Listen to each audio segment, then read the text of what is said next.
के प्रायोजक हैं गोल्डी मसाले। नमस्कार, मैं हूं प्रदीप विश्वकर्मा और आप देख रहे हैं आज का मुद्दा। और आज का हमारा मुद्दा है छोटे दल बड़े भाव।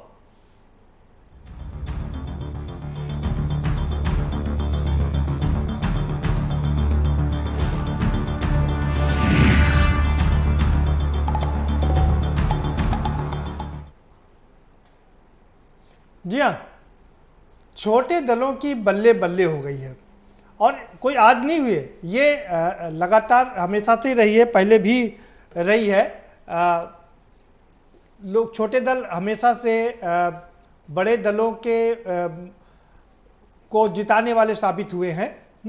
बात यह है कि चूंकि सारी राजनीतिक पार्टियों ने अब ये कह दिया है कि वो किसी भी बड़े राजनीतिक दल से समझौता नहीं करेंगे और छोटे दलों से समझौता करेंगे।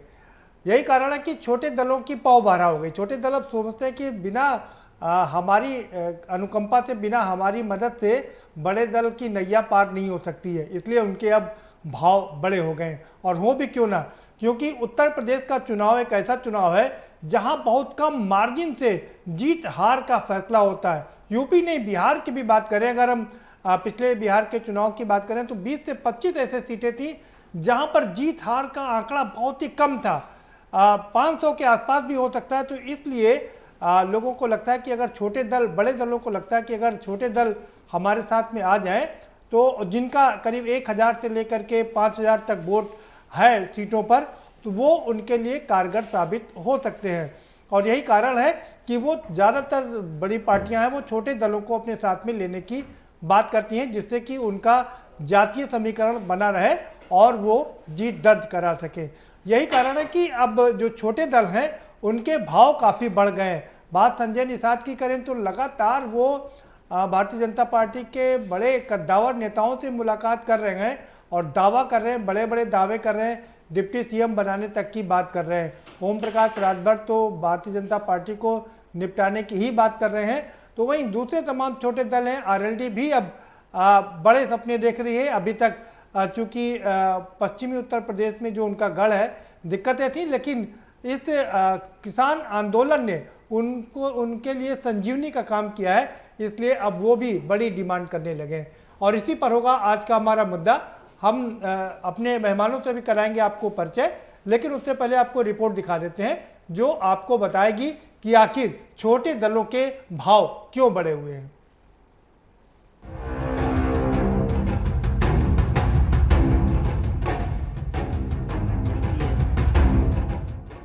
2017 के विधानसभा चुनाव में 32 छोटी पार्टियां ऐसी थी जिनके प्रत्याशियों ने 5000 से लेकर 50,000 तक वोट हासिल किए थे। साथ ही 6 दल ऐसे थे जिनके प्रत्याशियों ने 50,000 से ज्यादा वोट हासिल किए थे। अब चूंकि सभी बड़े दल अकेले चुनाव लड़ने और छोटे दलों के साथ गठबंधन की बात कर रहे हैं, तो जाहिर सी बात है कि इन छोटे दलों के भाव काफी बढ़ गए हैं। 2012 के विधानसभा चुनाव में 200 छोटे दलों ने अपने उम्मीदवार खड़े किए थे। 2017 में इनकी संख्या बढ़कर 290 हो गई। ये संख्या तो ऐसे दलों की है जो चुनाव आयोग में पंजीकृत हैं। इसके अतिरिक्त गैर पंजीकृत दल के लोग भी किस्मत आजमाने से पीछे नहीं रहते। बात सपा की करें तो इनके साथ आरएलडी, महान दल, जनवादी सोशलिस्ट पार्टी के साथ ही कुछ अन्य दल भी हैं। भाजपा के साथ निषाद पार्टी, अपना दल सहित कुछ अन्य दल मोलभाव कर रहे हैं। ओम प्रकाश राजभर की सुभाषपा भी भाजपा से 2017 में मिलकर चुनाव लड़ी थी, लेकिन अब उनके सामने ही ताल ठोक रही है। केजरीवाल की आम आदमी पार्टी, चंद्रशेखर आजाद की आजाद समाज पार्टी और ओवैसी की पार्टी AIM भी दम भर रही है।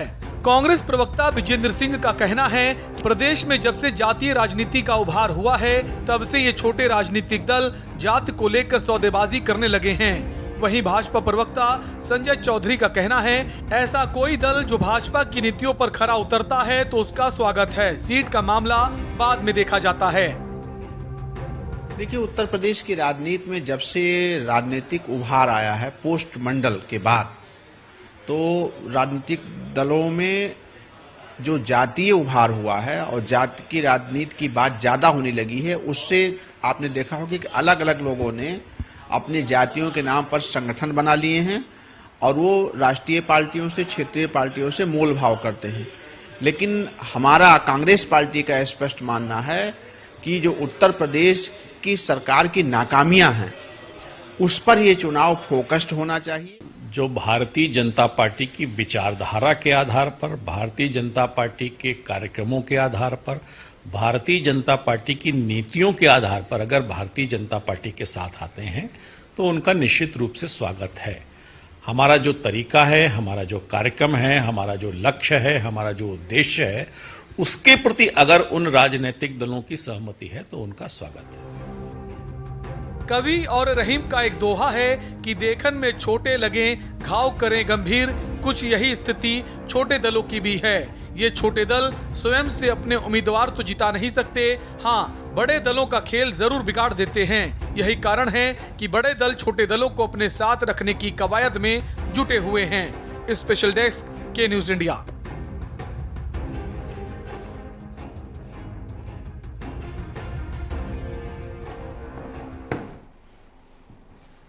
रहीमदास जी के दोहों के विषय में कहा जाता है कि देखन में छोटे लगे घाव करे गंभीर, यानी कि कम शब्दों में वो ऐसी बात कह देते थे कि जो लोगों की अंतरात्मा में उतर जाती थी। लेकिन अब आज उसके मायने बदल चुके हैं। राजनीति के मायनों की हम बात करें तो ये छोटे दल ऐसे दल हैं जो गंभीर घाव करते हैं, ऐसी चोट पहुंचाते हैं, ये वोट की ऐसी चोट मारते हैं कि बड़े दल तिलमिलाकर रह जाते हैं। और यही कारण है कि सारे बड़े दल अब छोटे दलों को साथ लेने की बात कर रहे हैं। चाहे वो समाजवादी पार्टी हो, वो तमाम छोटे दलों को अपने साथ में लाने की बात करिए। वो कह रही है कि हम किसी भी बड़े दल से समझौता नहीं करेंगे। बसपा तो है ही है, और कांग्रेस की बात करें तो कांग्रेस भी अब यही कह रही है, और साथ साथ में भारतीय जनता पार्टी तो अकेले चुनाव लड़ती है, हाँ छोटे दलों का साथ वो जरूर लेती है। इसी पर चर्चा करेंगे। हमारे साथ में जो खास मेहमान है हम उनसे आपका परिचय करा देते हैं। लखनऊ स्टूडियो से हमारे साथ यहाँ बहुत खास मेहमान जुड़े हुए हैं। आशुतोष वर्मा जुड़े हुए हैं। डॉक्टर आशुतोष वर्मा समाजवादी पार्टी के प्रखर प्रवक्ता हैं। बहुत स्वागत है आशुतोष जी आपका। नमस्कार। दीपक तिवारी जी हमारे साथ में जुड़ चुके हैं, भारतीय जनता पार्टी के प्रवक्ता हैं, आपका स्वागत है। चंदन विश्वकर्मा हमारे साथ में महासचिव हैं सुभाषपा के, जुड़ चुके हैं, आपका भी बहुत स्वागत है। और रोहित अग्रवाल आरएलडी के, अभिषेक वाजपेयी कांग्रेस के प्रवक्ता भी हमारे साथ में जुड़ चुके हैं, आप दोनों का भी बहुत स्वागत है। सीधा रुक करेंगे दीपक जी का। दीपक तिवारी जी, क्या मैं गलत कह रहा हूं कि देखन में छोटे लगे घाव करें गंभीर? ये छोटे दल अपने आप को जिता तो नहीं सकते, लेकिन बड़े दलों के हार का कारण जरूर बन जाते हैं। हम हर उस दल के साथ हैं जो लाखों का प्रतिनिधित्व करें, या उस दल के भी साथ हैं जो सैकड़ों का प्रतिनिधित्व करें। हमारी पार्टी लोकतांत्रिक व्यवस्थाओं को मानने वाली है और हम विकास की राजनीति करते हैं। हमारे यहाँ फार्मूला ही यही है कि सबका साथ, सबका विकास, सबका विश्वास। ऐसी मानसिकता के साथ हम लोग राजनीति करने वाले हैं। दीपक जी जी दीपक जी, मैं आपसे एक अनुरोध करूंगा, प्लीज ये रटे रटाए शब्द मत बोला करिए, कुछ नए बात बताइए। सबका साथ, सबका विकास, ये रोज ही होता है। जो हमारा मुद्दा है ना, थोड़ा उस पर बोलिए। मैं छोटे दलों की महत्वता की बात कर रहा हूँ। पार्टी के भीष्म पितामह माननीय अटल जी के समय हम लोगों ने 24 दलों के साथ सरकार बनाई थी, और हमने हमेशा अपने दलों के लिए बड़ा मन दिखाते हुए उनको आगे करने का कार्य किया है। जैसा कि आपके सामने बिहार का उदाहरण है, वहां पे हमारी पार्टी बड़ी है लेकिन हमने मुख्यमंत्री दूसरी पार्टी का रखा हुआ है। तो हम तो हमेशा से ही ये, और जहां तक इनकी बात है छोटे दलों की, तो ये हमारे साथ थे, अभी भी हमारा शीर्ष नेतृत्व इनके संपर्क में है, उनसे बात हो रही है जी। वो नहीं, जी। ये बात अलग है। मैं नहीं, ये बात अलग है। मैं दूसरी बात कर रहा हूँ। मैं यहाँ पर छोटे दलों की महत्वता की बात कर रहा था कि वो कितना इंपॉर्टेंट, कितना की रोल प्ले करते हैं। आशुतोष जी आपके पास आ रहा हूँ, क्या कहेंगे आप? ठीक है, आऊँ आपके पास में दीपक जी दोबारा से। देखिए प्रदीप जी, एक बात को समझना होगा कि उत्तर प्रदेश की 24 करोड़ की जनता जो है, ये इसमें विभिन्न प्रकार की जातियां भी हैं, भाषाएं भी हैं और बोली भी हैं। अगर आप सहारनपुर से शुरू करो और बलिया तक जाओ तो हो सकता है कि हमें एक दूसरे की भाषा को समझने में थोड़ा समय लगेगा। जब इस प्रकार के होते हैं तो कई जगह पे हमें पे छोटे छोटे पार्टीज, छोटे छोटे गुट, छोटे छोटे लोग जिनके अपने खुद विचारधारा वाले लोग होते हैं, वो साथ में आते हैं, वो सामाजिक सरोकार के साथ में बढ़ते हैं। और समाजवादी पार्टी का ये मानना है कि ऐसे सामाजिक मुद्दों को उठाने के लिए उनको एक ताकत देने की जरूरत है। और समाजवादी पार्टी के राष्ट्रीय अध्यक्ष माननीय अखिलेश यादव ने माना है कि उत्तर प्रदेश के विभिन्न जिलों में जहां पर कोई भी ऐसा ग्रुप है या कोई भी ऐसा पार्टी है जिसकी विचारधारा समाजवादी विचारधारा से मेल खाती है, हम उसको साथ में लेंगे, उनकी मांगों को भी अपने साथ सम्मिलित करेंगे और उनकी मांगों को उनको क्षेत्रवार हम मजबूती देंगे और उसके साथ में हम इस लड़ाई को लड़ेंगे। और हमें लगता है कि ये बहुत ही बढ़िया चीज़ है। इससे जिन क्षेत्रों में सरकारें नहीं पहुंच पाती हैं, जिनकी आवाज़ उठाने के लिए मजबूर होते हैं, उनके लिए विपक्षी पार्टी यहाँ पे खड़ी और समाजवादी पार्टी उनको आगे लेके 22 का इलेक्शन लड़ने जा रही है, जिससे इस 24 करोड़ की जनता में कहीं भी कोई मुद्दा छूट ना जाए। जी ठीक है। अभिषेक वाजपेयी जी, क्या कहेंगे, क्या मैं गलत कर रहा हूँ कि ये छोटे दल जो हैं रहीम दास जी के दोहे के माफिक काम करते हैं, देखन में छोटे लगे घाव करें गंभीर? हमेशा ही सराहनीय रहा है और कहीं ना कहीं वो हर एक क्षेत्र में उनकी अपनी महारत हासिल होती है और वो सबसे अहम किरदार निभाते हैं तब क्योंकि वो अपने समाज के लोगों के प्रतिनिधित्व करते हैं, अपने समाज की बात करते हैं। तो इससे कहीं ना कहीं फायदा ये होता है कि सर्व समाज की जो ताना बाना होता है उसकी उपलब्धता शामिल करने में बहुत ही अहम किरदार निभाता है। नंबर एक बात। नंबर दूसरी चीज, छोटे दलों का सहयोग इतना ही इंपॉर्टेंट है जितना कोई बड़ा दल, क्योंकि वही छोटा दल आगे चल करके बड़ा दल बनता है। क्योंकि सबसे बड़ी चीज है कि हम छोटा दल हो या बड़े दल हो, वो समाज के प्रति उसकी जिम्मेदारी कैसे निभा रहा है वो सबसे अहम किरदार निभाता है।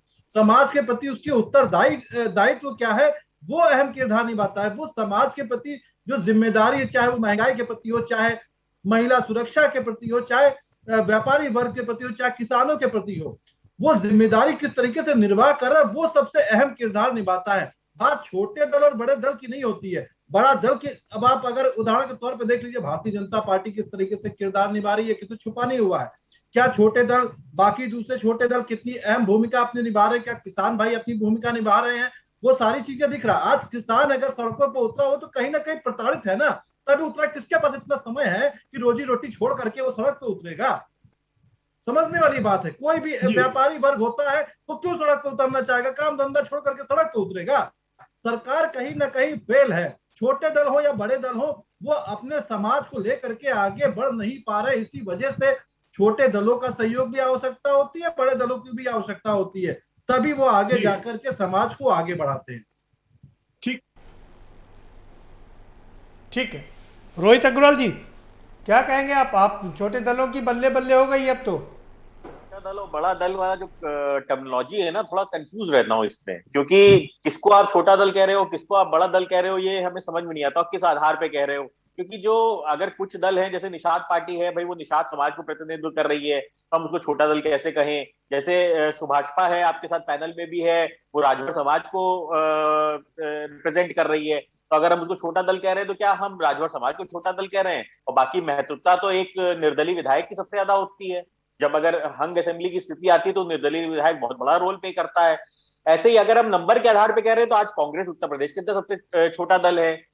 बीएसपी भी छोटा दल फिर होगी उत्तर प्रदेश के अंदर, जबकि बीएसपी को आप पाने के की एक मुख्य विपक्ष की भूमिका में वो हो सकती है। तो ऐसी स्थिति में छोटा दल और बड़े दल की टर्मिनोलॉजी से मैं इत्तेफाक नहीं रखता हूं। जैसे हमारी पार्टी है वो एक विचारधारा वाली पार्टी है, चौधरी चरण सिंह की विचारधारा को हम लेके आगे बढ़ रहे हैं और ऐसी स्थिति में हम किसानों को रिप्रेजेंट कर रहे हैं। तो हम किसानों को रिप्रेजेंट कर रहे हैं तो हम किस तरीके से अपने आप को हम डिफाइन करें कि हम छोटे हैं कि हम बड़े हैं। हम 122 सीटों पे प्रभाव रखते हैं पश्चिम उत्तर प्रदेश की।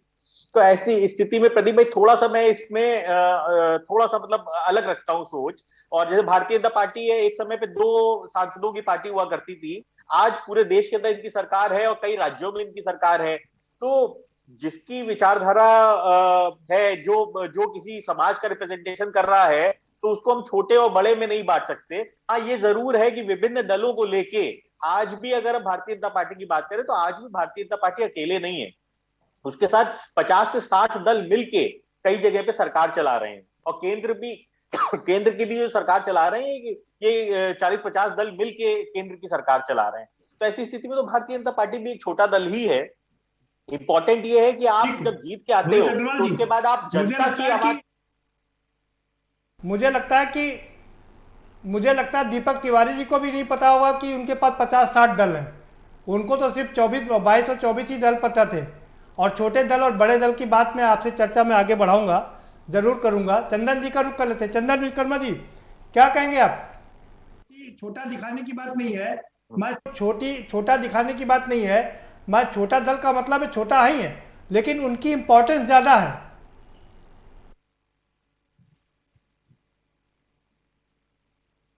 चंदन विश्वकर्मा जी पहले तो अपनी आवाज खोल लीजिए। आप सुन पा रहे हैं? सुन पा रहे हैं? देखिए, जिस प्रकार से आज भारत में सरकार चल रही, वो लगभग 57 दलों का गठबंधन करके एक सरकार चल रही है। और रही बात छोटे दलों की, तो ऐसी क्या आवश्यकता पड़ेगी कि जाति के हिसाब से दलों का गठन होने लगा? पहले की सरकारों में कमी थी कि वर्तमान की सरकारों में कमी है? छोटे दलों के बल पे ही आज उत्तर प्रदेश की सरकार बन सकती है, चाहे किसी भी पार्टी की सरकार बने, चाहे किसी भी दल की सरकार बने। बिना छोटे दल के समर्थन के वो सरकार नहीं बना सकते। उसके पीछे कारण एकमात्र ये है कि आज अपनी जाति को सब जान चुका है, अपनी जाति के बल पे वो राजनीति कर रहा है।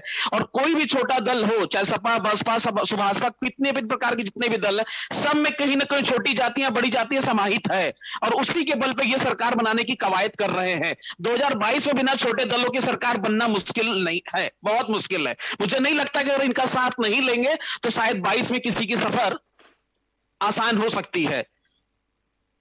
जी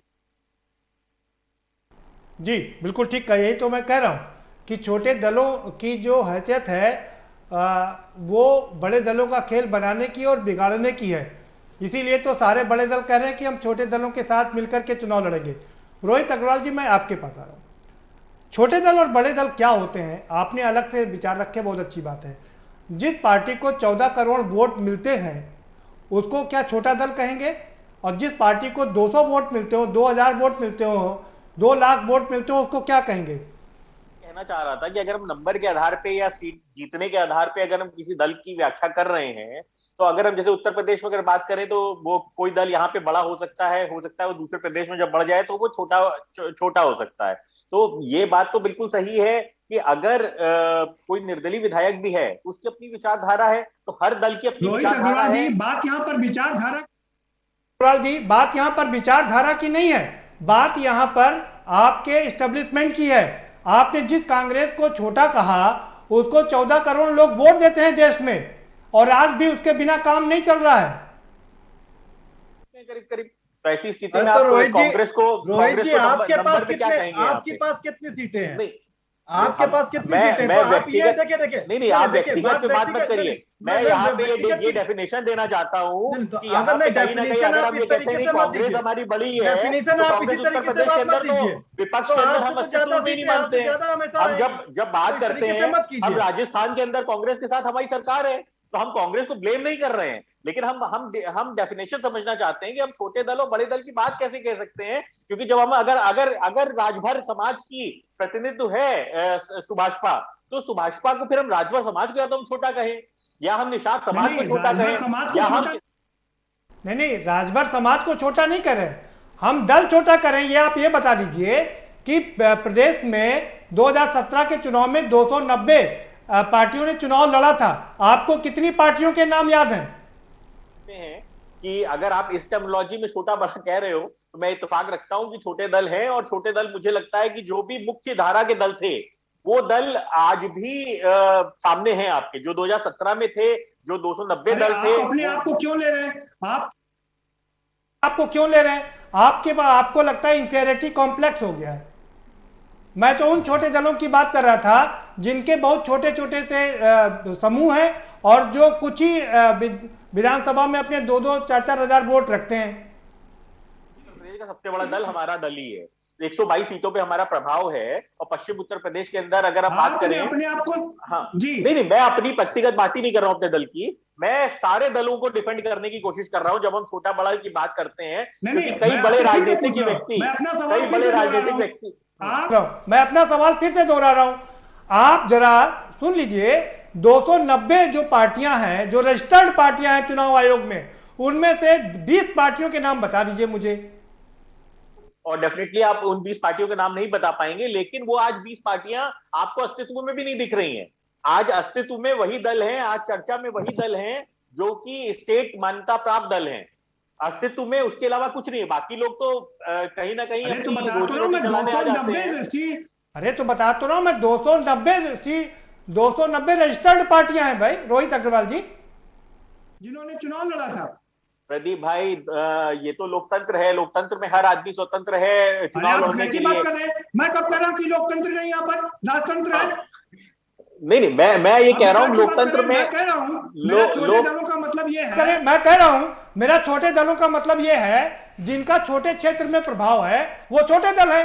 आप अननेसेसरी का बता रहे हैं कि कैसे छोटा बड़ा कर सकते हैं। आप कांग्रेस को बता रहे हैं उत्तर प्रदेश में छोटा दल है, 14 करोड़ लोग उसको वोट देते हैं। बताइए भाई अभिषेक वाजपेयी जी, छोटा आप कौन से दल है? लोगों ने वोट नहीं दिया कांग्रेस को। उत्तर प्रदेश के अंदर तो कांग्रेस की 7 ही सीटें आई थी ना प्रदीप भाई। और अगर हम आम आदमी पार्टी की बात करेंगे तो आम आदमी पार्टी को आप छोटा बताएंगे कि बड़ा बताएंगे उत्तर प्रदेश के लिए? उसका आकार बढ़ेगा वैसे उसको बड़ी पार्टी, जैसे उसका आकार बढ़ेगा वैसे उसको बड़ी पार्टी कहेंगे ना, या अभी जन्म लेते हैं उसको बड़ा कर देंगे। बच्चा होता है तो छोटा ही बच्चा तो कहते हैं, या उसको जवान यंग आदमी कह देते हैं। आपने डिबेट को डाइवर्ट कर दिया। आप रुकिए भाई, रोहित जी आ रहा हूं, आप तिवारी जी के पास चलो। दीपक जी, ये बात तो सच है कि बिना छोटे दलों का बहुत महत्व होता है। मेरी डिबेट का अंत यही है कि छोटे दल बहुत ही महत्वपूर्ण भूमिका अदा करते हैं, लेकिन जिस तरह से आपके साथ दलों का छिड़काव हो रहा है वो तो मुश्किल कर रहा है ना। आप कैसे करेंगे बेड़ा पार अपनी नैया का? संपर्क में है और 2017 में हमारे पास इन पार्टियों का आगमन हुआ था, तब से हमारा इनका ठीक ठाक ही चल रहा था। लेकिन हर चुनाव में ये लोग अपना मोल भाव और अपनी वैल्यू बढ़ाने के लिए इधर उधर भटकने की कोशिश करते हैं, लेकिन इनको समझ में आएगा कि इनकी कीमत। अरे भाई उनके पास उनको पता है कि बिना उनके आपका काम नहीं चलेगा, इसीलिए तो मोल भाव करते हैं। और क्या गलत करते हैं अगर वो मोल भाव करते हैं तो? होता है और इन छोटे छोटे दलों से उनको कुछ ना कुछ एक मार्जिन मिल जाता है, जिससे कि वो सरकार बनाने में या 2000, 4000, 5000 हर विधानसभा में जो भी इनकी संख्या है उसका 100% फर्क पड़ता है कि वो जिधर जाएंगे उधर कुछ ना कुछ फर्क पड़ेगा। बिल्कुल ठीक बात जी, बिल्कुल ठीक बात। नहीं, तभी तो मैं कह रहा हूं कि अगर छोटे दल बार्गेन करते हैं, बड़ा भाव दिखाते हैं, तो जाहिर सी बात है कि छोटे लोगों का यह अधिकार होता है कि वो बड़े से अपना अधिकार मांगे। हमारे उत्तर प्रदेश में अपना दल के साथ हमने लगभग उनको 9 विधायक और 2 सांसद और अभी हाल ही में केंद्र सरकार में मंत्री बनी है और उनको 2 जिला पंचायत अध्यक्ष की सीटें जौनपुर और सोनभद्र भी दिया गया है। तो ऐसा नहीं है। दीपक जी, आप जिनको बता रहे हैं ओम प्रकाश राजभर को, वो ओम प्रकाश राजभर कहते हैं उन्होंने आपकी सरकार बनाने में मदद की, सहयोग किया। हमारा प्रभाव है पूर्वांचल के, और 22 अगर 17 में इनकी सरकार बनी तो मेरा बिना गठबंधन की इनकी सरकार नहीं बनती। और रही सवाल इन्होंने अभी सर हमने अलग सुनिए, हमने अलग हुआ कि आपने अलग किया? आप मेरी बात को समझिए प्रदीप जी। मेरा कहने का मतलब अभी आप जिसका जिक्र कर रहे थे कि जिनको 9 विधायक और 2 जिला पंचायत सदस्य इन्होंने बनाया है, इनको अपनी 22 की डगर कठिन दिख रही है और यही वजह है कि उनको मोनोपुलेट करने के लिए उनको अपने खेमे में करने की कवायद उन्होंने की है। अगर इनके में क्षमता थी तो बिना किसी कर रहे हैं, अगर हम नहीं दोनों तरह की करते हैं नहीं, बिना छोटे दलों में आप 22 में सरकार बना ही नहीं सकते। ये लिख लीजिए आप। अभी इस समय छोटे दलों की बड़ी भूमिका होगी 22 में। निश्चित ही भूमिका रही है और होगी, मानते हैं, लेकिन जो भी हमारे विचारधारा और हमारे पूर्वांचल में 130 सीटों पे मेरा प्रभाव है।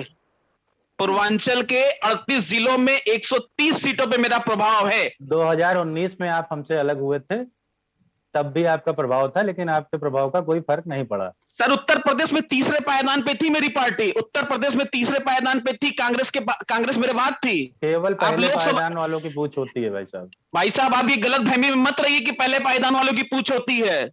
नीचे से पहला मैं ही हूं, ऊपर से आप पहले हुए तो क्या हुए? नीचे से पहला मैं हूं। अगर आप ये बात करते तो तर्क की बात मैं करता हूं कि नीचे से पहला मैं हो गया। फिर 2019 में आपको क्या कारण था कि आप हमसे दूर हुए? सर देखिए, पूर्व में मत जाइए, वर्तमान की राजनीति की बात कीजिए। हर चुनाव में आप लोग ये चुनावी फसल काटने के लिए, ये गलत फहमी में आपकी भूल है कि हम लोग चुनावी फसल काटने के लिए आपसे जुड़ते हैं। बिल्कुल सही है। नहीं नहीं, ये गलत है, ये समय- गलतफहमी। देखिए, भाजपा की अभी मजबूरी है कि हमारे जैसे छोटे दलों के बिना वो 22 में सत्ता के शिखर पे जा ही नहीं सकती है। भाजपा सत्ता के लिए कार्य नहीं करती, भाजपा के लिए देश प्रथम है। सर, भाजपा की देश अगर विचारधारा में जो भी लोग छोटे दल हों बड़े दल हों, जिनका भी विचारधारा और रामराज की कल्पना में जो भी अपनी सहभागिता तो करना रामराज की चाहता है, कल्पना उसका की स्वागत बात है। करते, रामराज की कल्पना की बात करते तो जाति के हिसाब से आप 70 साल पीछे ले जा रहे हैं, फिर इसका मतलब समाज को नहीं, राम राज्य में जाति नहीं, की बात- रामराज का रामराज को डिफाइन कीजिए ना आप। रामराज को वही है जहाँ पे नहीं नहीं रामराज को डिफाइन करने के लिए यहाँ नहीं बैठे भाई। ना रुकिए भाई, चंदन जी आपके पास आ रहा हूँ। ना रुकिए भाई, चंदन जी आपके पास आ रहा हूँ। दीपक तिवारी जी, चंदन विश्वकर्मा जी कह रहे हैं कि 103 सीटों पर उनका प्रभाव है, निषाद जी कह रहे हैं 170 सीटों पर उनका प्रभाव है, और जाहिर सी बात है कि एक एक 2-2 हजार वोट तो सब कंस्टिट्यूंसी में होता ही है ना, तो इसीलिए तो उनके भाव बढ़े हैं। वो कह रहे हैं कि हम, आप ऊपर से नंबर 1 है तो वो नीचे से नंबर 1 है। निश्चित ही वो नंबर 1 होंगे नीचे से, और उनको उचित सम्मान भी हमारी पार्टी देगी, लेकिन अगर शर्तों पे वो कोई काम करवाना चाहेंगे तो वो फिर ठीक नहीं है। नहीं शर्तों पर भाई, छोटा घर का जो छोटा होता है दीपक जी, वो भी हमेशा रूठ के अपनी बात मनवाने की कोशिश करता है ना।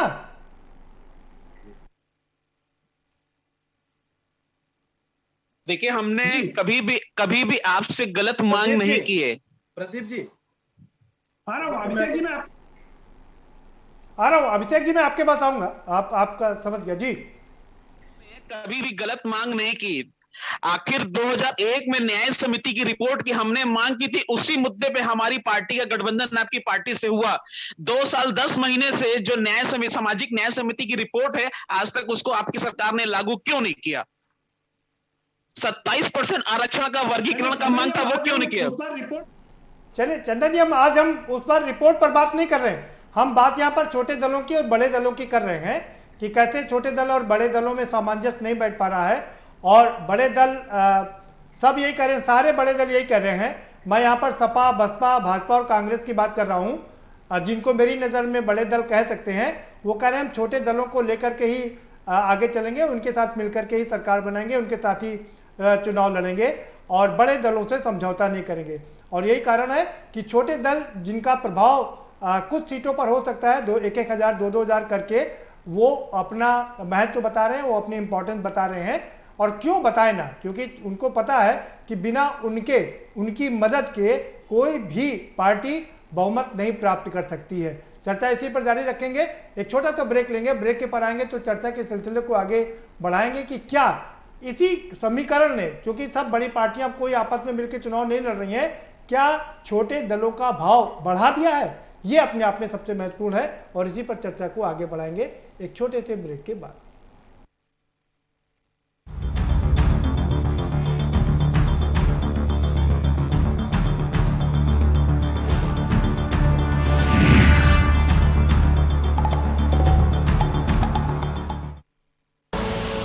आप देख रहे हैं के न्यूज, खबरों का सारथी।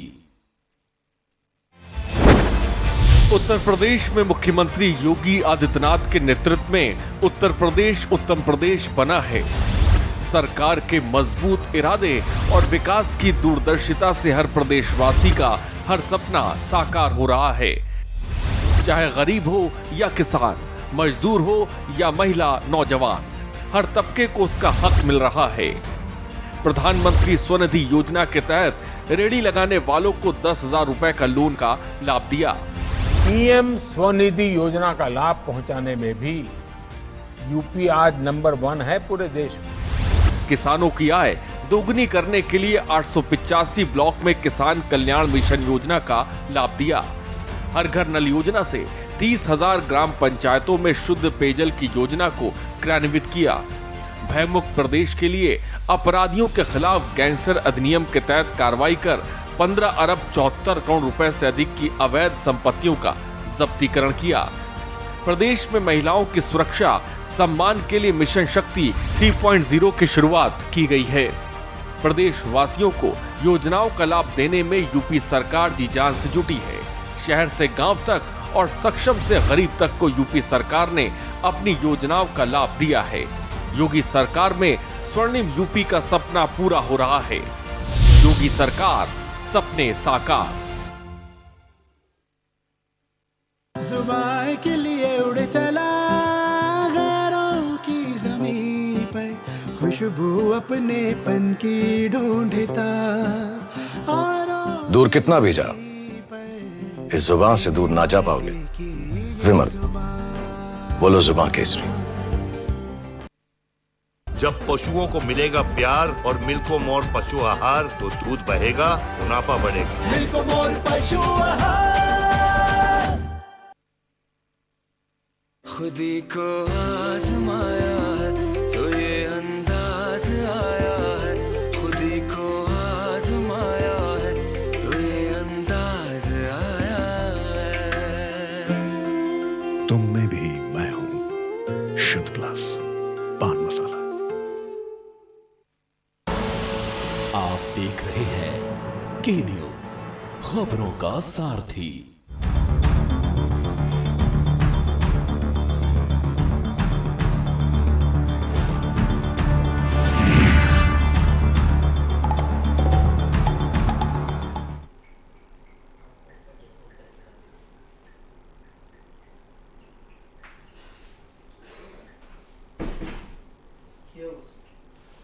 ब्रेक के बाद आपका स्वागत है और सभी मेहमान हमारे साथ बने हुए हैं। अभिषेक वाजपेयी जी के पास चलेंगे। अभिषेक जी, क्या ये सही नहीं है कि छोटे दलों ने अपनी भूमिका को अच्छी तरीके से समझ लिया है और अब वो उसी राह पर काम कर रहे हैं? बातें कही थी, मैं उसका जरूर उत्तर देना चाहूंगा। एक तरफ वो बोल रहे हैं सबसे पहले अपने वक्तव्य में कि भारतीय जनता पार्टी छोटे दलों के संपर्क में है, और उसके बाद बोल रहे हैं कि आज उनके जो है वो भाव बढ़े हुए हैं। तो मतलब कहीं ना कहीं वो उनसे आप देखिए कि मोलतोल की बात कर रहे हैं, और दूसरी तरफ ये भी कह रहे हैं कि सत्ता में आने के लिए हम काम नहीं करते हैं, हम लोगों के लिए काम करते। तो इनको, मेरे मित्र को मैं उदाहरण दे दूं कि कैसे एमपी में सरकार कैसे बनाई गई थी, और कोविड काल पे लॉकडाउन करने की जगह पे जब तक उसका सारा समर्थन नहीं करवा दिया गया, उसकी शपथ ग्रहण नहीं करवा दिया गया, सरकार बनवा नहीं दी गई, ये कम से कम ये कांग्रेस वाले और आप न समझाएं कि कैसे सरकार बनाई बिगाड़ी जाती है। आपने सीधा कितने वाजपेयी जी की आप बात करते तो उनके आंसर पे चले होते। उन्होंने कहा था कि हम जोड़तोड़ राजनीति कभी नहीं करेंगे, हम भले सरकार से दूर रहे। तो आप लोग उस बात को भूल चुके हैं। और अभी आप सम्मान देने, छोड़िए अभिषेक जी, रुकिए, आ रहा हूँ। सवाल यह है कि आपने भी 100 सरकारें गिराई और भारतीय जनता पार्टी भी कोई काम कम नहीं कर रही है। दोनों राष्ट्रीय दलों का चरित्र लोगों ने देख लिया है। बनाने की आप बात छोड़िए, उसी छोटे दलों पे आप कीचड़ उछालते हैं, उसी से आप मोल भाव करते हैं। जब आपने अपना दल की अभी बात कर रहे थे, अपना दल को आपने निकाल करके दूध में मक्खी की तरीके से फेंक दिया। आज जब 2022 आने वाला है तो उसको लेकर के उसकी गोद में बैठने जा रहे हैं आप। शर्म आनी चाहिए आपको। अगर जनता, शर्म आपको आनी चाहिए। इस तरीके की बात कर रहे हैं आप जनता के मुद्दों को कितनी बार उठाते हैं आप? क्यों नहीं? हमेशा से उठाते रहे हैं, कंट्रोल करवा दिया। क्यों नहीं? जनता के मुद्दों को ही उठा के हम लोग शासन में आए हैं और आप विपक्ष में बैठे हैं। सुरक्षा के नाम पे आपने बात की, क्यों नहीं किसान मुद्दे पे आपने बात की? क्या छोटे दल आपकी नजरों में छोटे हैं? बिना उनके कोई सरकार बन नहीं सकती। अहम किरदार निभाते हैं समाज को बनाने में आप। बिल्कुल निभाते हैं, इसीलिए वो हमारे साथ हैं। भूल चुके हैं इस बात को, आप इस चीज को भूल चुके हैं। इस चीज के लिए आप दूध में मक्खी की तरीके से निकालते हैं। जब सत्ता आने वाली, जब सत्ता देखते खिसक रही होती तो जा करके उनके पांव छूते हैं। नहीं, ये हमारे संस्कार हैं। अच्छा, हम सबके पांव छूते हैं। नहीं, आप ठीक है, केवल उनके नहीं, सबके पांव छूते हैं। हम सभी के पांव छूते हैं, सभी के पांव छूते हैं। आप सिर्फ पूंजीपतियों के पांव छूते हैं, बाकी किसी के पांव नहीं छूते हैं। नहीं, हमारे मोदी जी को आपने देखा होगा, सफाई कर्मियों के पांव छूते हैं। वो दिखावा था, वो दिखावे की राजनीति थी। बिल्कुल दिखावे के लिए आप छू के दिखाइए, दिखावे के लिए आप छू के दिखाइए। तुम तो लीजिए पांव, आप दिखावे के लिए छू के दिखाइए। के पांव छूते उनकी जमीनें खिसका दी। ऐसे आपने, उनका स्वास्थ्य ठीक नहीं है। स्वास्थ्य ऐसे, सही कह रहे हैं, उनका ऐसा स्वास्थ्य, वो स्वास्थ्य खराब हो गया। ऊपर के 2 लेयर को काट दिया गया है, ऊपर के 2 लेयर को काट दिया गया है। आज पूरे देश में सिर्फ गुजरात का बोलबाला है, चाहे उत्तर प्रदेश हो। जो भी अच्छा राज्य होगा, अच्छा शासन होगा, उसका बोलबाला होगा। गुजरात का भी है और उत्तर प्रदेश का भी है। अरे ढकोसलों में तो आप आगे हैं सर। 4 गुजराती मिलकर देश को चला रहे हैं, सिर्फ 4 गुजराती मिलकर देश को चला रहे हैं। चलिए अभिषेक जी, मैं आपके पास आ रहा हूँ। सवाल ये है, आप ये बता दीजिए कि अब बड़े दल तो कोई गठबंधन करेगा नहीं, तो आप किन किन छोटे दलों से गठबंधन कर रहे हैं? डूबते हुए जहाज पर कौन बैठेगा? सर डूबती नैया तो आपकी है। दो डूबती नैया की बात करें, 2 सीटों की पार्टी हो गई थी आपकी। हम तो आपसे बहुत लाख गुना बेटर हैं, ठीक है? भूलिए मत, जमीन से जुड़े हुए व्यक्ति को कभी अपनी जमीन नहीं छोड़नी चाहिए। हम नहीं छोड़ रहे हैं, आप निश्चित रहिए। और दीपक जी, अभिषेक जी से सवाल लेने दीजिए। अभिषेक जी से सवाल लेने दीजिए। अभिषेक जी, सीधा सवाल है जी। तो पे हम बात करेंगे, और चुनाव में भी हम जनता के मुद्दों को ही उठा करके बात करेंगे। हम महंगाई पे बात करेंगे, हम किसानों के मुद्दे पे बात करेंगे, हम व्यापारी वर्ग के मुद्दे पे बात करेंगे। बड़े दल से तो आप नहीं, बड़े दल से तो आप गठबंधन करेंगे नहीं, ये तो सबने मना कर दिया। लेकिन किन किन छोटे दलों को आप अपने साथ लेके चलेंगे? के साथ गठबंधन करना, किसके साथ गठबंधन नहीं करना है, लेकिन फिलहाल के तौर पे गठबंधन करने की स्थिति में है ही नहीं। साथ गठबंधन नहीं कर रहे हैं। हमारा गठबंधन सिर्फ जनता के साथ होगा, उसके अलावा हम किसी से गठबंधन। दीपक जी कह रहे हैं कि आप गठबंधन करने की हैसियत ही में नहीं है। अरे साहब, हैसियत तो उसकी देखी जाती है जिसको लोगों के बारे में पता ना हो। शायद ये अपनी हैसियत भूल गए हैं। दो सीटों की पार्टी हुआ करते थे, और आज छोटे दलों ने मिल करके इनको बड़ा कर दिया है। तो कई राज्यों में सरकार है दीपक जी। अरे कई राज्यों में सरकार है दीपक जी। छत्तीसगढ़ में सरकार है, पंजाब में सरकार है, महाराष्ट्र में सरकार है, देश की आर्थिक राजधानी में। जी भूल गए, छोड़िए, आ रहा हूँ। ठीक है अभिषेक जी, बात हो गई, वो भी कुछ ना हो पाया इनसे। हो गई, आ रहा हूँ। ठीक है अभिषेक जी। आशुतोष जी, हो गई, आ रहा हूँ। ठीक है अभिषेक जी। आशुतोष जी, आपके पास तो सॉलिड दल हैं, आपने महान दल और कई छोटे दलों से समझौता कर रखा, आरएलडी से भी समझौता कर रखा है। लेकिन जो इधर खबरें आ रही हैं कि जब से ये किसान आंदोलन चला है उसके बाद से आरएलडी ने अपनी मांगे बढ़ा दी हैं, क्या कहेंगे? देखिए, ऐसा है कि किसान आंदोलन के वजह से ही नहीं, आरएलडी से समाजवादी पार्टी का गठबंधन वैचारिक रूप से भी रहा है। वो 2012 से पहले भी देख लीजिए, हम लोग कई जगह साथ में आए हैं जी। इस बात को मानते हैं। किसान आंदोलन में राष्ट्रीय लोकदल के राष्ट्रीय अध्यक्ष जी वहाँ पे काफ़ी अच्छा काम कर रहे हैं, उसका सपोर्ट कर रहे हैं, और ना कभी इस बात में मनभेद रहा है वो कितनी सीट पे रहे हैं या वो हम कितनी सीट पे रहेंगे। हम कह सकते हैं कि एक तरीके से हम दोनों लोगों के जो गुरु हैं वो एक ही थे, तो हम लोग गुरु भाई भी हैं, तो इस बारे में कभी हमें चिंता नहीं करनी है। जो भी होगा वो आराम से हो जाएगा। और आपको पता है, कभी आज तक समाजवादी पार्टी और आरएलडी के बीच में इस बातों को लेकर कभी चिंताएं उठी नहीं हैं। चिंताएं वहां उठती हैं जहां पे आप गठबंधन स्वार्थ के लिए करते हैं। नहीं, लेकिन अभी जो खबरें आ रही ना कि ये सब खबरें का कोई मतलब नहीं प्रदीप जी, ऐसा कोई मतलब अपनी डिमांड बढ़ा दी है भाई, क्यों नहीं कुछ ज्यादा सीटें, क्योंकि कह रहे हैं कि अब जो कॉम्बिनेशन था पहले जाट मुस्लिम और इन सब का, तो वो अब कॉम्बिनेशन परफेक्ट हो गया है इस नहीं प्रदीप जी, देखिए ये एक पत्रकारों को देखने का तरीका है कि उन्होंने डिमांड बढ़ा दी और इन्होंने डिमांड हरा दी। वहां पे हमारे 5 सांसदों में 2 सांसद वहीं पर से हैं, तो ये तो कोई बात ही नहीं हुई है। और वो आरएलडी की मदद से समाजवादी पार्टी कार्यकर्ताओं के सम्मिलित सम्मेलन भी होते हैं, कई जगह होते हैं, तो हमारे वहां इस बात की कोई लड़ाई है ही नहीं। देखिए, अखिलेश जी का वो विजन है, जिस विजन में 2019 में एक स्टेप ये भी कहा था कि अगर हम एक कदम पीछे हटना चले तब भी हम हट जाएंगे, क्योंकि हम विचारधारा के साथ लड़ने वाले लोग ठीक बात है, हम इस बात को मानते हैं। हम कहते हैं कि परेशानी उनको, प्रदीप जी मेरी बात पूरी, परेशानी उनको होनी चाहिए जो 57 दलों के साथ लेके आज इनके पास दल नहीं खड़े हो पा रहे हैं। क्या किया भारतीय जनता पार्टी ने? आज इनके पास सुहेलदेव समाज पार्टी क्यों नहीं है? क्या ये बात समझते नहीं है? क्या सामाजिक न्याय की लड़ाई वो चिल्लाते रहे, कैबिनेट में खड़े होकर उनको कैबिनेट से बाहर कर दिया गया।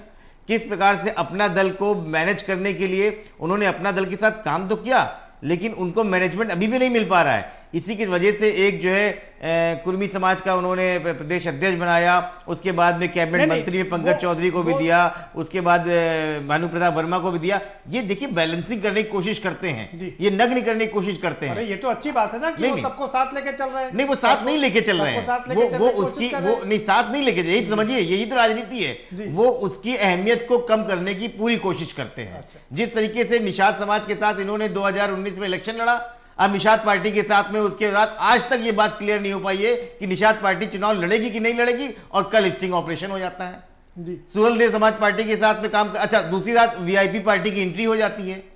आप देखिए उत्तर प्रदेश के चुनाव में क्या क्या है, आज ही खबर आई है बेबी रानी मौर्य जी को आप लेके यहाँ पे आ रहे हैं, इसका मतलब नहीं, इसका मतलब केशव मौर्य जी की स्थिति बड़ी विकट होने वाली है। सुहेलदेव राजभर का जो स्टिंग ऑपरेशन हुआ या निषाद का जो स्टिंग ऑपरेशन हुआ तो भाजपा ने करा दिया क्या? जिसने भी कराया, देखिए जिसे फायदा किसको मिल रहा है ये समझ में आना चाहिए। इसका फायदा और कहीं ना कहीं इसको प्रचारित भारतीय जनता पार्टी कर रही है जी। जिस तरीके से इस पूरे देश में पिछड़ों के साथ मजाक बनाने का काम भारतीय जनता पार्टी ने किया है, मुझे लगता है किसी ने नहीं किया है। हर स्टेप पे पिछड़ों को यूज करके और उसको यूज एंड थ्रो का काम करना, ये भारतीय जनता पार्टी की परिपाटी बन गई है, क्योंकि वो जानते हैं कि इनकी लेवल यहीं तक है, हम यहीं तक लेवल यूज करेंगे, उसके बाद अपने साथ नहीं बैठा लेंगे। अपने उप मुख्यमंत्री तक को कुर्सी नहीं देते हैं, आप सोचिए। और आज जब केशव मौर्य जी अपने हक की लड़ाई वहां लड़ रहे हैं, मेरा मतलब नहीं है भारतीय जनता पार्टी, तो आज बेबी रानी मौर्य जी को वहां से इस्तीफा देके उत्तर प्रदेश के चुनाव में ला रहे हैं। आप नहीं समझ रहे। देखिए तो क्या मतलब है कि नहीं, मैं पहले बोल चुका प्रदीप जी हो सकता है उनकी स्ट्रेटजी हो, लेकिन जो दिख रहा है वो तो बंद नहीं कर सकते ना आप, वो नहीं बंद कर सकते। आप उप मुख्यमंत्री की पट्टी निकाल के लोक भवन से फेंक नहीं सकते हैं। वो उप मुख्यमंत्री है, वो जीत के आया है, वो सांसद रहा है, वो इस पार्टी का प्रदेश अध्यक्ष भी रहा है, लेकिन आपने निकाल के फेंक दिया। आपने पूर्व मुख्यमंत्री के कमरे को जब आप वहां गए तो आपने गंगा जल से धुलवाया, आपने ये दिखाया। आप खुद सोचिए कि इनकी मानसिकता कहां है। ठीक है दीपक जी, आशुतोष जी कह रहे हैं कि अब सुभाषपा के ओम प्रकाश राजभर और निषाद का स्टिंग ऑपरेशन हो गया है, जिसमें वो क्या क्या बोल रहे हैं वो सब देख रहे हैं, तो अब कैसे होगा गठबंधन? अब कोई भी अच्छी बात होगी तो उसका आरोप ये हम ही पे लगाएंगे। सर आरोप मैं भी लगाना चाहता हूँ, अगर आरोप की बात करते कोई हैं भी अच्छी बात होगी तो आरोप ये बीजेपी पे ही लगाएंगे। हाँ ठीक है, चंदन जी बताइए आप कुछ आरोप कहना चाह रहे लगाने हैं। दीपक जी एक चीज मैं बता दूं आपको कि भारतीय जनता पार्टी में जितने भी पिछड़े समाज के नेता गए हैं या उनको बुलाए गए हैं, वो ज्यादातर लीडर के रूप में गए ही नहीं है। उनके अंदर एक मेमोरी लगी हुई, उस मेमोरी में डाल दिया जाता है कि इतना ही बोलना, इतना ही करना, इतना ही चलना, इतना ही लिखना, इतना ही पढ़ना है। हमारे यहाँ प्रदेश अध्यक्ष जी सुन लीजिए से लेकर के मैं वही कह रहा हूं, मैं वहीं पे आ रहा हूं। हकीकत में इन्होंने किया क्या? इन्होंने तो एक दूसरे को काटने के लिए एक दूसरे को खड़ा किया। इनकी नीति यही है, चाहे वो केशव मौर्य रहे हो, चाहे मेरे पार्टी के राष्ट्रीय अध्यक्ष माननीय श्री ओम प्रकाश राजभर जी रहे हो। आखिर ओम प्रकाश राजभर जी के विकल्प के रूप में अनिल राजभर को क्यों लाया? ये हमेशा इनकी काट छाट की दिक्कत क्या है? नहीं क्यों करती है भाई? जब आपको उनके बल पे सरकार बनानी थी तो उनकी वाही थी, उनके हाथ पर जोड़े जा रहे थे। आज जब सरकार में सत्तासीन में आ गए तो आप उनको निकाल के बाहर फेंक देते हैं। ये कहाँ क्या न्याय है? आपकी पार्टी के मुखिया का स्टिंग हो गया, इसके बारे में भी कुछ बता दीजिए। नहीं हुआ, मेरे पार्टी के मुखिया ने इनकी पार्टी को इस्तीफा दिया है। इनको पहले ज्ञात होना चाहिए। आपकी पार्टी के नहीं आज कुछ एक चैनल ने आपकी पार्टी के मुखिया का स्टिंग कर दिया। पेगास पे क्यों नहीं बोलते हैं? पेगास पे क्यों नहीं बोलते? ये चले विकास इतना हो गया कि उसमें क्या बोलना है? इतनी सड़कें बन गई, इतना सब कुछ बन गया, कोई बेरोजगार बचा नहीं है। आप कैसी बात कर रहे हैं? प्राइवेट कंपनियां बुला करके लोगों को नौकरी दे रही हैं। आ रहा हूं आपके पास, रुकिए। सोने की तरह चमक रही हैं। 2-2 फीट के गड्ढे हैं। गड्ढा युक्त भारत नहीं, गड्ढा मुक्त भारत बनाए सर। आपको सड़क दिखाई दे रही है, आप जो गंगा से या सुन लीजिए, काटा तो क्यों नहीं आप हमारे पर स्टिंग ऑपरेशन करा देते कि हमारे मंत्री ने कोई गलत इलीगल कोई काम किया है? कोई सबूत पाया क्या उन्होंने? चलिए रुकिए, आ रहा हूं। चंदन जी रुकिए, आप समझ नहीं पा रहे। बनारस में वहां से जहाज चलना शुरू हो गए हैं बंगाल तक। रोहित जी के पास आ रहा हूं। रोहित अग्रवाल जी, आप ये बताइए कि अब तो आपकी बल्ले बल्ले हो गई है इस किसान आंदोलन से। जो जाट और मुस्लिम का कॉम्बिनेशन बिगड़ गया था वो फिर से बन गया है, तो आपकी तो डिमांड बढ़ गई ना, जो खबरें आ रही हैं अभी तक हमारे पास। जनता की सेवा होनी चाहिए। अब एक राजनीतिक पार्टी, इतनी बड़ी राजनीतिक पार्टियां हैं आप, और इतनी बड़ी राजनीतिक पार्टियां हैं आप, और इतनी साधु सन्यासी से बात करेंगे तो राजनीति की बात कब होगी? गठबंधन वो जरूरत है, वो सबको पता है, क्योंकि भारतीय जनता पार्टी का जो झूठ तंत्र है वो बहुत मजबूत हो चुका है। तो इस झूठ तंत्र को हराने के लिए गठबंधन एक जरूरत है, और गठबंधन में हम आगे आएंगे। एक बार चलता है, बार बार नहीं चलता भाई। एक दूसरे का, हाँ नहीं, आपका झूठ जी ठीक है, 2017 में चला, 19 में चला, आगे भी चलेगा। आपका नहीं चला, आपका 17 में जरूर चला, और 19 में क्यों नहीं चला? नहीं चलेगा, 2022 में आपका नहीं चलेगा, तो इसके लिए निश्चित रहिए झूठ आपका बार बार नहीं चलेगा। तो जो आपका झूठ है वो एक्सपोज हो चुका है, और आज गठबंधन एक जरूरत है, और गठबंधन के अंदर एक दूसरे का सम्मान रखते हुए गठबंधन होगा। और यहाँ पे कहीं कोई लेन देन वाली कोई बात ही नहीं है कि हमको क्या सीटें चाहिए, क्या सीटें नहीं चाहिए। कितनी, अच्छा ये बता दीजिए कितनी सीटों पर आप मान जाएंगे, ये तो बता दीजिए जल्दी है। और दूसरी चीज, मुझे नहीं लगता कि कोई भी प्रवक्ता इसके लिए अधिकृत है कि इसके ऊपर टिप्पणी कर सके। प्रवक्ताओं को तो प्रॉपर फीड करके भेजा जाता है ना, कि आपको क्या बोलना है, क्या नहीं बोलना है, कितना बोलना है। धारा का है, गठबंधन है, भारतीय जनता पार्टी की जो कुनीतियां हैं उससे जनता को बचाने का है। भारतीय जनता पार्टी के जो सुशासन का ये ढिंढोरा पीटते थे उसको एक्सपोज करने का है, और जनता को बहुत अच्छा बचाने का। रोहित अग्रवाल जी, आप कह रहे हैं कि विचारधारा का होता है। ये कैसी विचारधारा है कि एक बार साथ खड़े होते हैं, दूसरी बार अलग हट जाते हैं? ओवैसी, ओम प्रकाश राजभर, चंद्रशेखर आजाद एक साथ आते हैं, उसके बाद अलग अलग हो जाते हैं, तब विचारधारा कहाँ चली जाती है? सोचने का तरीका होता है। जहां तक अभी आशुतोष जी ने भी कहा, समाजवादी पार्टी और राष्ट्रीय लोकदल की विचारधारा कहीं ना कहीं एक दूसरे से मैच होती है, और 2019 में भी हम साथ थे, और आज भी हम अगर साथ खड़े हैं तो हमें नहीं लगता कि कहीं पे हम इनसे अलग हैं। और यहाँ पे जरूरत यह है कि जनता की जो मांगे हैं, जनता की जो डिमांड है, जनता को जो कुशासन है उससे बचाने की जरूरत है। जो महंगाई का बोझ इन्होंने जनता के ऊपर डाल दिया है, ये सिर्फ जुमले छोड़ देते हैं। ये कहते साहब गड्ढा मुक्त हम सड़कें बनाएंगे, उसकी तारीख पे तारीख देते हैं, पर स्थिति ये है कि आज लखनऊ के शहीद पथ की स्थिति ये है कि आज एक मुख्य अखबार ने उसका निरीक्षण किया तो उसने पाया कि 345 गड्ढे उसके अंदर है, लखनऊ की मुख्य सड़क शहीद पथ के अंदर। तो ऐसी स्थिति में ये किस तरीके से जनता को ठगने का काम कर रहे हैं, उससे हमें जनता को बचाना है, और यही एक आज की जरूरत है। ठीक है चंदन जी, ठीक है चंदन जी, मैं आपके पास आ रहा हूं इस सवाल के साथ में कि अब गठबंधन कोई विचारधारा की बात नहीं रह गई है। आप ओम प्रकाश राजभर ओवैसी के साथ में भी हैं, चंद्रशेखर के साथ में भी हैं, और अखिलेश जी से भी मिल रहे हैं, बाकी लोग भारतीय जनता पार्टी के प्रदेश अध्यक्ष से भी मिल रहे हैं, लेकिन गठबंधन आपका बन नहीं रहा है। कारण क्या है? बार्गेनिंग कर रहे हैं। चंदन जी, अपनी आवाज खोल लीजिए, आप आवाज क्यों बंद कर देते हैं अपनी? हेलो जी, मेरी जो बातें हैं कि हमारी जो भागीदारी संकल्प मोर्चा है उसमें सभी के लिए दरवाजे खुले, बीजेपी को छोड़ के। हमारे यहाँ कांग्रेस के लिए भी दरवाजे खुले, सपा के लिए भी खुले। ऐसे खुले हुए हैं कि कोई अंदर ही नहीं आ रहा है। ओवैसी साहब ने कल 100 सीटों पर लड़ने का ऐलान कर दिया।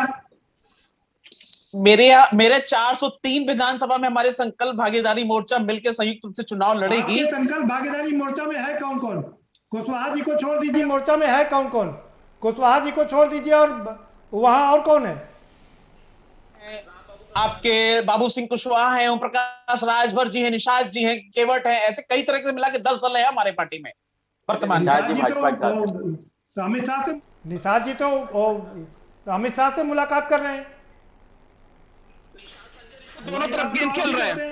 नहीं, हमने वो काम नहीं कभी, हमने कभी के घर चले जाते हैं, वो तो एक अखिलेश से चले जाते हैं, वो एक औपचारिक मुलाकात थी। अब अखिलेश यादव से, अरे करे तो औपचारिक और बाकी करे तो अनौपचारिक। सर, अखिलेश मुलायम सिंह यादव से स्वतंत्र देव सिंह मिलने गए थे, तो किस लिए गए थे? मुलायम सिंह यादव तो औपचारिक मुलाकात नहीं, आप करें तो औपचारिक मुलाकात, और बाकी लोग करें तो वो अनौपचारिक है, वो राजनीति कर रहे हैं। सिंह ने श्रद्धांजलि सभा में आमंत्रित करने नहीं गए थे, पिछड़ों को वोट बैंक के लिए गए थे। वो मुलायम सिंह के दरवाजे जाने की स्वतंत्र देव सिंह की क्या आवश्यकता पड़ गई?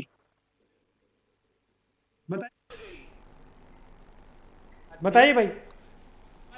अभी प्रदीप जी ने कहा हमने मिला तो औपचारिक मुलाकात हो गई, आप मिलते तो औपचारिक मुलाकात नहीं होती है।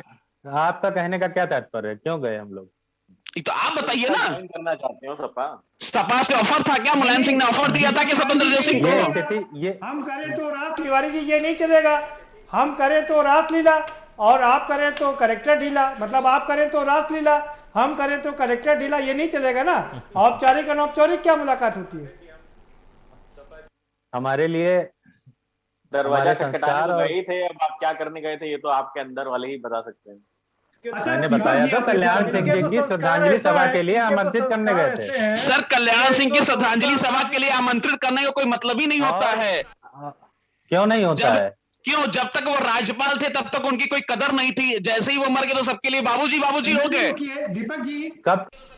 चंदन जी रुकिए। दीपक जी, अगर आप कल्याण सिंह, दीपक जी एक सवाल है मेरा, दीपक जी एक सवाल सुन लीजिए।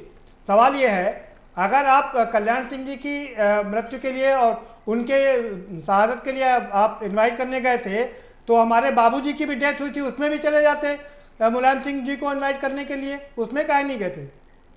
बाबूजी मतलब लालजी टंडन। बाबूजी मतलब लालजी टंडन इतने कद्दावर नेता थे, भारतीय जनता पार्टी के गवर्नर रहे, भाजपा को खड़ा करने में अहम योगदान दिया। उनकी मूर्ति की स्थापना हजरतगंज में करवाई है। बाकी पार्टियों के लोगों को आमंत्रित करने नहीं गए थे? पार्टियों के लोगों को आमंत्रित करने नहीं गए थे? मतलब जो मुख्यमंत्री नहीं होगा वो नेता नहीं है आपकी नजर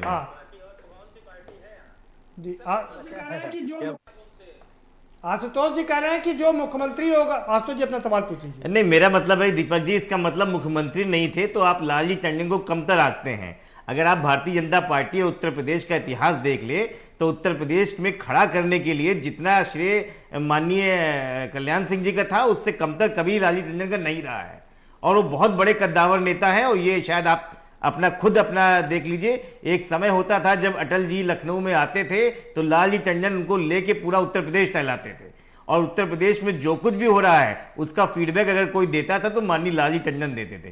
तो आप उनको कमतर ना आके, वो उसी कद्दावर नेता थे। मुख्यमंत्री क्योंकि एक बनता है इसलिए वो नहीं बने, आप उसको गलत तरीके से मत प्रोजेक्ट करें। जी, लौटा है, कभी इधर सरक जाते हैं, कभी उधर सरक जाते हैं। अभी कुछ देर पहले आप सुशासन की बात कर रहे थे, अभी आप शासन की बात किया था इन्होंने अभिषेक जी। माफी चाहता हूँ, शासन की बात कर रहे थे। ठीक है, शासन ये चला रहे हैं कि इनके विधायक एसडीएम को गाली देते हैं कि जूतों से मारेंगे, इनके विधायक जा करके जेल से अपने बेटे को छुड़ा लाते हैं, तो ये तो शासन चलाते हैं। अरे कम्बिन पेंदी के लोटे मत बनिए, कभी इधर चले जाते हैं, कभी उधर चले जाते हैं। एक रास्ता अपनाइए। कब तक रामचंद्र जी के नाम पे वोट मांगेंगे? अरे कभी हम हमेशा रामचंद्र जी के नाम पे वोट मांगेंगे। हाँ, आप मांगते रहेंगे। बिल्कुल मांगेंगे। सत्ता में बैठाया, लेकिन उसके नाम की हमारे लिए हमेशा सम्मानीय है। अरे कब तक आप उनके नाम की खाएंगे? हम उनके नाम की नहीं खाते हैं, हम विकास की खाते हैं, राष्ट्र की खाते हैं। यही दिए थे उन्होंने, संस्कार यही दिए थे कि लोगों के लिए संस्कार की बात कम से कम कांग्रेस वाले ना करें। अरे राम के नाम पे सुबह शाम में जमीन की कीमत बढ़ जाती है 200 गुना। जी को भगा दिया आपने, आडवाणी जी को बाहर कर दिया। जो लोग मर जाते हैं तो उनके लिए आप कहते हैं कि उनके लिए कोई आपको पता ही नहीं होता है। जब कोई कहता है कि बाबूजी के बारे में तो कहते हैं कौन बाबूजी? अरे वो आपको उनकी किताब पढ़नी चाहिए, अपना लखनऊ। मैंने पढ़ी है तो शायद आपने पढ़ा ही नहीं है, पढ़ा नहीं है आपने, इसी वजह से ऐसी बात कर रहे हैं। उसमें सबसे प्रचलित किरदार जो है बाबूजी के नाम से ही जाना जाता है, आपको यही पता नहीं है। बात कर रहे हैं आप। अटल जी के अंत्येष्टि का पैसा 2 साल पहले तक नहीं दिया गया था। अटल जी के अंत्येष्टि का पैसा 2 साल पहले तक नहीं दिया गया था, निकाल के आरटीआई देख लीजिए आप लोग किसकी बात करते हैं? जिस जनसंघ से निकल के अटल जी ने भारतीय जनता पार्टी की स्थापना की, उस आदमी के मरणोपरांत उसके अंत्येष्टि का पैसा नहीं दिया। आपको अधूरी जानकारी है, ऐसा कुछ मेरे भी को नहीं। पूरी अभिषेक जी के पास बिना जानकारी के आप चले आए हैं, बिना जानकारी के आप चले आए, ऊपर से बातें बोल रहे हैं। पूरी जानकारी के साथ आया हूँ। मैं तथ्यों के आधार पे बात कर रहा हूँ अभिषेक जी, मैं तथ्यों के आधार पे बात कर रहा हूँ। भारतीय जनता पार्टी हताश है, उसको हार सामने दिखाई पड़ रही है क्योंकि उसने जनता का शोषण किया है सिर्फ पिछले 4.5 साल में। तो भारतीय जनता पार्टी पूरी तरीके से हताश है। अब वो चाहती है किसी भी तरीके से जाति के नाम पे, धर्म के नाम पे मतभेद करके। ठीक है चंदन जी, समय समाप्त हो गया हमारे पास में। फाइनल कमेंट के लिए चलते हैं, रोहित के पास सबसे पहले चलते हैं। रोहित अग्रवाल जी, सीधी सी बात है, मैं उन छोटे दलों की बात कर रहा हूं जिनके कुछ कंस्टिट्यूंसी में 1,000, 2,000, 5,000 वोट हैं। क्या वास्तव में ये ऐसा समय आ गया है कि उनकी महत्वता बहुत बढ़ गई है और यही कारण है कि सभी दल उनको अपने साथ रखना चाहते हैं? हमेशा से ही राजनीति के अंदर हर एक वोट की कीमत होती थी और हर एक वोट बहुत इंपॉर्टेंट होता था। वैसे ही आज अगर जो छोटे दल हैं उनकी बहुत अपनी इंपॉर्टेंस है, वो अपने समाज को रिप्रेजेंट कर रहे हैं या एक विचारधारा को रिप्रेजेंट कर रहे हैं, या एक किसी क्षेत्र को रिप्रेजेंट कर रहे हैं। ऐसी स्थिति में जहां पे भारतीय जनता पार्टी का झूठ तंत्र बहुत मजबूत है और ये कोई भी सोशल मीडिया के माध्यम से कोई भी झूठ फैला के और ये उसको सच साबित करने की कोशिश कर लेते हैं। ऐसी स्थिति में हर क्षेत्र के अंदर एक मजबूत दल की बहुत जरूरत है, एक मजबूत व्यक्ति की बहुत जरूरत है। तो जो ये सब दल है, गठबंधन आज की जरूरत। ठीक है, बात हो गई। रोहित जी, समय कम है। आशुतोष जी, क्या कहेंगे? आपकी छोटे दल बहुत जरूरी है, बहुत इंपॉर्टेंट है, इनएविटेबल है।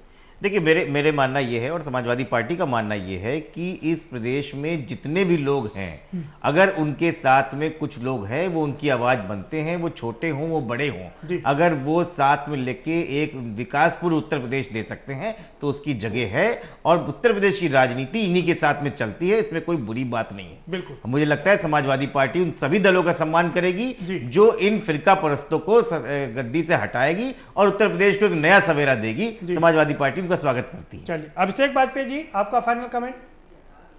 हर किसी का सम्मान करती है, अगर कोई हमारे साथ आना भी चाहेगा तो बिल्कुल उसका स्वागत होगा, ये शीर्ष नेतृत्व तय करेगा। लेकिन छोटे दलों की अहम भूमिका उतनी ही इंपॉर्टेंट है जितनी कि बड़े दलों की, क्योंकि वो छोटा दल और बड़े दल मिलकर के एक समाज का ताना बाना बुनते हैं समाज को आगे ले जाने की। ठीक है, चंदन विश्वकर्मा जी, आप। ठीक है, चंदन विश्वकर्मा जी, आपका फाइनल कमेंट। जिस तरह की गारा और ईंट दीवार बनाने का काम करता है और पुल बनाने का काम करता है, तो मैं पुल बनाने का काम करूंगा और उस पुल के रास्ते सभी को लखनऊ की जो कुर्सी है वो हमारे दलों से होकर ही मिलेगी। ये बहुत बढ़िया बात कही आपने। ये बहुत बढ़िया बात कही आपने, ये अच्छी बात। दीपक तिवारी जी, कि छोटे दल जो है वो ब्रिज बनाने का काम करते हैं जिन पर चढ़ करके आप लोग सरकार बनाते हैं। नारा में जो भी सहयोगी हैं वो सभी के सभी सबका स्वागत करती है हमारी पार्टी, लेकिन शर्तों पे हम किसी के साथ गठबंधन नहीं करेंगे। चलिए, बहुत शुक्रिया आप सभी मेहमानों का, बहुत शुक्रिया इस चर्चा में शामिल होने के लिए। तो रहीम दास जी ने एक दोहा बहुत सही कहा था और बिल्कुल सटीक बैठ रहा है आज की राजनीति में कि देखन में छोटे लगे घाव करें गंभीर।